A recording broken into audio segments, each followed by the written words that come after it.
दोस्तों, जब बात खोजों की आती है तब खोजकर्ताओं ने इस दुनिया में हर जगह कुछ न कुछ बेहतरीन खोजा है और हमारी गुफाएं भी इससे अछूती नहीं हैं।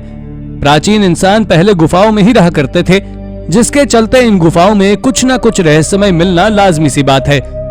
तो चलिए रूबरू कराते हैं आपको गुफाएं में हुई कुछ बेहतरीन खोजों से हमारी इस वीडियो के जरिए। Number 10, the 5 barbarians. दोस्तों, आज से करीबन 1600 साल पहले चाइना में एंशिएंट पीपल के 5 ग्रुप्स अचानक से दिखाई दिए, जिन्हें उस दिन से पहले कभी नहीं देखा गया था। आपको बता दें कि इन एंशिएंट पीपल के ग्रुप ने 4th सेंचुरी एडी में नॉर्दर्न चाइना से होते हुए वेस्टर्न जिन डायनेस्टी को हराने के बाद अपना किंगडम एस्टैब्लिश किया था। साथ ही इन एंशिएंट पीपल को उस समय के लोग वूहू कहा करते थे, लेकिन कई एक्सपर्ट्स इन्हें द 5 बारबेरियंस के नाम से भी जानते हैं, क्योंकि इनमें 5 अलग अलग ट्राइबल एथनिक ग्रुप शामिल थे। लेकिन साइंटिस्ट आज तक नहीं जान पाए हैं कि आखिर वो कौन लोग थे और कहां से आए थे। पर सच्चाई तो ये है कि ये लोग कहीं से भी आए हों, इन्होंने चाइनीज सिविलाइजेशन को काफी इफेक्ट किया था। इन लोगों के ग्रुप ने लोगों की जमीन छीनकर और उन पर जबरदस्ती कब्जा करके अपने एम्पायर में शामिल कर लिया। नंबर 9, कुमारी कंदम। दोस्तों, अब आप जिस डिस्कवरी के बारे में जानने वाले हैं वो वाकई में काफी चौंकाने वाली है, क्योंकि ऐसा माना जाता है कि हमारे ही देश भारत के साउथ में मौजूद इंडियन ओशन में कहीं एक संकिन कॉन्टिनेंट हो सकता है, जहां पर कभी एक लॉस्ट सिविलाइजेशन हुआ करती थी। इस मिथिकल कॉन्टिनेंट को एक्सपर्ट्स ने कुमारी कंदम नाम दिया है। और अगर हम इस कॉन्टिनेंट की बात करें तो इसकी कहानी शुरू होती है 19th सेंचुरी में, लेकिन इसकी चर्चा 1800s के पहले से ही चली आ रही है, क्योंकि तभी से साइंटिस्ट अफ्रीका और इंडिया के बीच में एक लेमुरिया नाम की लॉस्ट सिटी की खोज कर रहे हैं। उन्हें 19th सेंचुरी में लेमुरिया की खोज करते वक्त तमिल कल्चर के एंशिएंट लेजेंड कुमारी कंदम के कुछ सबूत मिले थे। तब से ही उस लॉस्ट कॉन्टिनेंट का नाम कुमारी कंदम हो गया। हालांकि आज तक कोई भी उस लॉस्ट सिविलाइजेशन को नहीं खोज पाया है। Number 8, the biblical Levites. दोस्तों, जैसा कि हमने आपसे पहले ही कुछ मिस्टीरियस एंशिएंट पीपल के ग्रुप की बात की है और इनमें लेवाइट्स का नाम ना आए ऐसा हो ही नहीं सकता, क्योंकि इन लोगों के ग्रुप ने 3 मेजर अब्राहमिक रिलीजन्स को बनाया था। यह कितना पावरफुल ग्रुप था इसका अंदाजा आप इस बात से लगा सकते हैं कि एंशिएंट इजराइलाइट्स में होने वाली सभी मेजर रिलीजियस एक्टिविटीज में इनका हाथ होता था। साथ ही ये लोग प्रीस्ट के रूप में सर्व करते थे और एंशिएंट टेंपल्स को भी यही ग्रुप मेंटेन किया करता था, और यही लोग द लॉज ऑफ गॉड की टीचिंग और इंटरप्रेटिंग के लिए रिस्पॉन्सिबल थे। आपको बता दें कि साइंटिस्ट आज भी स्ट्रगल कर रहे हैं कि आखिर लेवाइट्स कहां से आए थे और कौन थे। खैर, इसी बीच कुछ एक्सपर्ट्स का कहना है कि लेवाइट्स को इजिप्शियन कल्ट हो सकते हैं, जो कि इजराइल में माइग्रेट करके आए होंगे। Number 7, secrets of the Templars. अब हम आपको किसी सिविलाइजेशन के बारे में नहीं, बल्कि हम आपको माइटी नाइट्स के कैथोलिक मिलिट्री ऑर्डर के बारे में बताने वाले हैं, जिन्होंने क्रिश्चियन पिलग्रिम्स को करीबन 200 सालों तक प्रोटेक्ट किया था और इन्हें the order of Solomon's temple के नाम से भी जाना जाता है। एक बार जब 1119 एडी में होली लैंड को मुस्लिम्स के द्वारा कॉन्कर कर लिया गया, तब नाइट टेम्पलर्स ने ही क्रिश्चियन पिलग्रिम्स को अपने कब्जे में ले लिया था और उसकी रक्षा की थी। इस सब के इतने सालों बाद भी टेम्पलर्स के सीक्रेट्स आज तक अनसॉल्व्ड हैं, और ऐसा कहा जाता है कि नाइट्स अपने पास बहुत सारा ट्रेजर लेकर चलते थे, लेकिन आज तक किसी को भी इस ट्रेजर के बारे में पता नहीं चल सका है। Number 6, the people of Rapa Nui. दोस्तों, इसके बाद अब हम बात करते हैं कुछ ऐसे लोगों के बारे में जो कि पास्ट में पैसिफिक ओशन के एक आइलैंड पर पहुंचे थे। उनके बारे में ऐसा कहा जाता है कि वो वुडन आउटरिगर कैन्योस का इस्तेमाल करते वहां पहुंचे थे।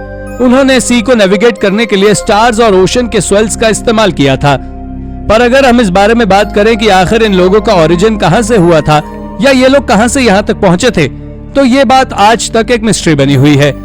हालांकि ये लोग जिस आइलैंड पर पहुंचे थे वो पूरी तरह से अनइनहैबिटेड था और वहां केवल rolling green hills, palm trees और ओशन का एक ब्यूटीफुल व्यू था। इस आइलैंड को आज के समय में ईस्टर आइलैंड के नाम से जाना जाता है, लेकिन इसे सबसे पहले रापा-नुई नाम दिया गया था। और हैरत अंगेज तरीके से इस आइलैंड पर कई सैकड़ों स्टैचूज को बनाया गया है, जिनमें से हर एक स्टैचू करीब 13 फीट लंबा है और हर एक का वजन करीब 14 टन के आसपास है। Number 5, the रिफाइम। रिफाइम का सबसे पहले जिक्र द बुक ऑफ जेनेसिस में किया गया था और आपको जानकर ताज्जुब होगा कि इस बुक में रिफेम को किसी जायंट की तरह दिखाया गया है। साथ ही इस बुक में बताया गया था कि किंग केटर लेमर ह्यूमंस की आर्मी को जायंट्स की आर्मी के सामने लीड कर रहे थे, पर जब उन्होंने जायंट्स की आर्मी को हरा दिया था तो वो कई नेशंस और लैंड्स पर अपना कब्जा करने में लग गए थे, और ये देखकर कई और किंग्स ने आपस में मिलकर लेटर लेम्यूर से फाइट की और बाद में किंग लेटर लेम्यूर को हरा दिया। लेकिन ताज्जुब की बात तो यह है कि कई एक्सपर्ट्स का कहना है कि इस बुक में लिखी ये स्टोरीज रियल हिस्टोरिकल इवेंट्स की हैं, पर अगर थोड़ा गौर किया जाए तो समझ आता है कि इस बुक में रिफेम यानी कि द सिविलाइजेशन ऑफ जायंट्स के बारे में खुलकर बात नहीं की गई है। लेकिन कई एक्सपर्ट्स का कहना है कि रिफेम भी इजराइलाइट्स और फिलिस्टीनियंस के जैसे ही एंशिएंट पीपल का एक ग्रुप था। Number 4, the giants of Laos. हमारी धरती पर एक ऐसी जगह भी है जिसने साइंटिस्ट और आर्कियोलॉजिस्ट को अपनी मिस्ट्रीज की वजह से परेशान करके रखा हुआ है, लेकिन कई लोग इस प्लेस के बारे में नहीं जानते। तो हम आपको बता दें कि इस प्लेस का नाम द प्लेन ऑफ जार्स है, जो कि एक landlocked south east country Laos में मौजूद है। लेकिन अगर हम इस जगह के बारे में बात करें तो यहाँ मौजूद मैदान पूरी तरह शैटर्ड जार से कवर्ड है, और ये जार कोई आम जार नहीं बल्कि प्री हिस्टोरिक स्टोन वेसल्स हैं, और इनमें से कई तो 10 फीट से भी बड़े हैं। इन जार्स की मिस्ट्री को सुलझाने के लिए फ्रेंच आर्कियोलॉजिस्ट ने बहुत कोशिश की थी, लेकिन उनके हाथ कुछ एंशिएंट बोन्स और आर्टिफैक्ट्स के अलावा कुछ नहीं लगा, और ये आज तक मिस्ट्री बनी हुई है कि आखिर इन जार्स को किसने बनाया था। नंबर 3, द जेनी जेनो। दोस्तों, बारी है अफ्रीका में मौजूद one of the greatest civilization के बारे में बात करने की, जिसका नाम है जेनी जेनो, जो आज की मॉडर्न सिटी माली यानी कि वेस्ट अफ्रीका में मौजूद है। और इसको ये यूनिक नाम आज के मॉडर्न आर्कियोलॉजिस्ट ने दिया है। असल में इसका यह नाम साइंटिस्ट ने इसलिए दिया है क्योंकि उन्हें नहीं पता कि वहां रहने वाले लोग उस सिटी को किस नाम से बुलाते थे, और इस सिटी में मौजूद वहां की कैपिटल अफ्रीका की सबसे ओल्डेस्ट सिटीज में से एक है, जो कि आज से करीबन 2800 साल पुरानी है, और अब यह लगभग खंडर में तब्दील हो चुकी है। कई हिस्टोरियंस का ऐसा मानना है कि जेनी जेनो का कनेक्शन नाइजीरिया के नॉक कल्चर के साथ हो सकता था, जो कि जेनी जेनो के इक्वली पावर रखते थे। आपको बता दें कि ये दोनों फॉरगॉटन ग्रुप स्कल्पटिंग और वर्क ऑफ आर्ट में भी काफी एक्सपर्ट थे, और 13वीं सेंचुरी में ये सिटी अचानक से अपने आप ही कोलैप्स हो गई थी, जिसके बाद से जेनी जेनो हिस्ट्री से गायब होती जा रही है। Number 2, the secrets of the white shaman mural. South west Texas में मौजूद कैनियन लैंड में कुछ व्हाइट शमैन रॉक्स को खोजा गया है। आपको बता दें कि ये कोई आम रॉक्स नहीं बल्कि एंशिएंट स्टोन शेल्टर है, जिन्हें बहुत ही बढ़िया तरीके से कार्व किया गया है। जब एक्सपर्ट्स और आर्कियोलॉजिस्ट ने इन रॉक्स को स्टडी किया तो उन्हें पता चला कि इनमें पिक्टोग्राफ्स का एक पूरा कलेक्शन मौजूद है, जो कि सॉफ्ट स्टोन पर 26 फीट तक फैले हुए है। लेकिन समय के साथ साथ इन पिक्टोग्राफ्स को जिस पिगमेंट से बनाया गया था वो पूरी तरह फेडेड हो गया था। लेकिन हम इन पिक्टोग्राफ्स को सनसेट के वक्त अच्छी तरह से देख सकते हैं, जिनमें हेडलेस ह्यूमन, स्ट्रेंज क्रीचर्स और कई मिस्टिकल सिंबल भी शामिल हैं, जिन्हें एक मिस्टीरियस सिविलाइजेशन ने 2500 बीसी में बनाया था। Number 1, the Guyana. इस मिस्टीरियस डिस्कवरी के बाद अब हम रुख करते हैं मेक्सिको के डेजर्ट और कैन्यंस में रहने वाले एक मिस्टीरियस कल्चर की ओर, जिसे हम लोग गयाना कहते हैं। और इस कल्चर के लोगों ने यहाँ पर आज से करीबन 1025 साल पहले रहना शुरू किया था। इस कल्चर के बारे में कई साइंटिस्ट का कहना है इसका लिंक एंसेस्ट्रल प्यूबलॉन्स और एनासाजी के साथ हो सकता है, जिन्होंने 4 कॉर्नर रिजियो को 14th सेंचुरी तक डोमिनेट करके रखा हुआ था, और इन्हीं लोगों ने क्लिफ्स ड्वेलिंग्स और एंशिएंट सिटीज को मड के साथ बाहर बनाया था।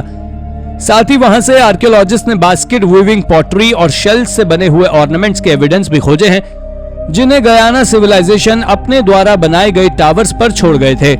वैसे इन टावर्स का इस्तेमाल वो किसी डिफेंसिव लाइन की तरह किया करते थे। तो दोस्तों, ये थी हमारी आज की वीडियो। अगर आपको आज की हमारी ये वीडियो पसंद आई हो तो वीडियो को लाइक करें और चैनल को सब्सक्राइब करना बिल्कुल ना भूलें। धन्यवाद।